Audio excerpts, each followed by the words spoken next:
Hey, welcome to CATEX TV. My name is Frank Fortunato. Today is Wednesday, June 28th, 2017. If you want to follow us on Twitter, please go to CATEX TV. Yesterday afternoon, Eastern Time, a major cyber attack began, apparently originating in Ukraine. It caused havoc around the world, crippling computers or halting operations at a selection of companies, including Cadbury Chocolate, Maersk, the big container ship company, and the French bank BNP Paribas. Russia's biggest oil company was also affected.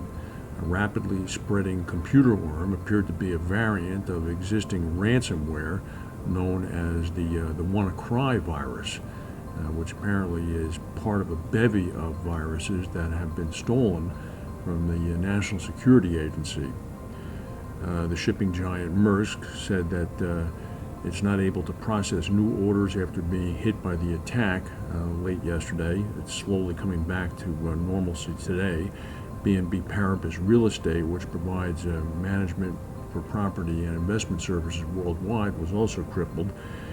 Production at a Cadbury factory on the island state of Tasmania ground to a halt late yesterday after a computer system there went down. Rosneft, which is the biggest oil producer in the world by volume, based in Russia, said that its systems had suffered serious consequences, but that production had not been affected. Bermuda-based Ascot Group has appointed former Renaissance Re CEO Neill Currie as its executive chairman. Currie is one of the original founders of RenRe. Ascot said that Currie's tenure in the newly created role began on the 21st of June. He said that he has a mandate to expand the company through organic growth, strategic investments, and acquisitions. Currie will work alongside Ascot CEO Andrew Brooks.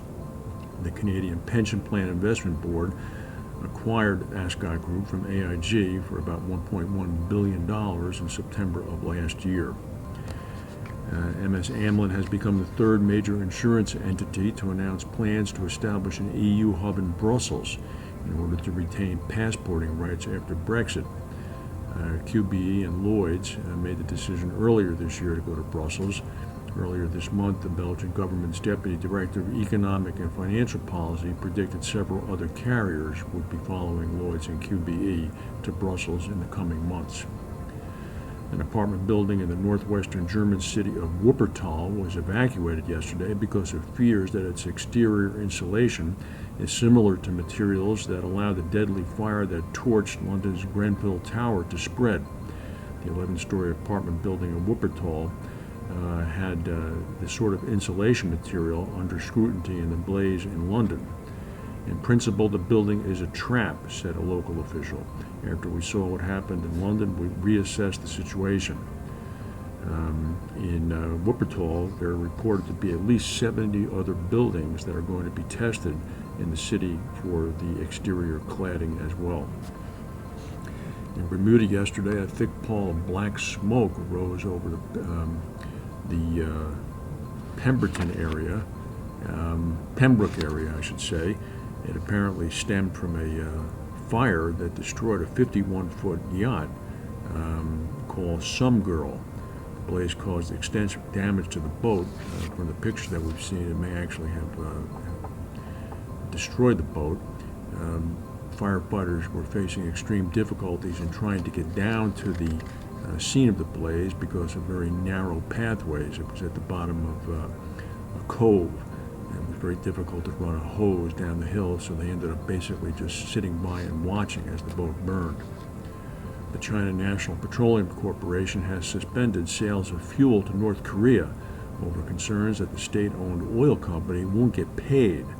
This is, of course, as pressure is mounting on Pyongyang to rein in its nuclear and missile program. It's unclear how long the suspension will last. A prolonged cut would threaten critical supplies of fuel to North Korea. The decision apparently was a commercial decision, the Chinese government explains. It had nothing to do with politics. The oil company was afraid it wasn't going to get paid. They sell oil to North Korea after receiving upfront payments, and the upfront payments had stopped. A study published in the journal Nature Climate Change shows that global sea level rises have jumped by about 50% from 1993 to 2014. In 2014, sea levels rose 3.3 millimeters, more than an eighth of an inch, while back in 1993 they ticked up only 2.2 millimeters. The paper found that melting of the Greenland ice sheet is the major new contributor. The study also suggested that the acceleration of ocean rise is particularly intense on the U.S. East Coast, especially for Virginia and North Carolina. There are several reasons for this, including a sinking of the land caused in part by the removal of groundwater. In the Virginia and North Carolina area, sea levels are rising 3 times more quickly than the worldwide average. Yesterday in Washington, Mitch McConnell, the Senate Majority Leader, delayed a vote on the Republican plan to repeal the Obama health care bill until after the 4th of July recess. That's the news for today. If we have any breaking news, we'll come back and tell you. Thank you for watching, and we'll see you tomorrow.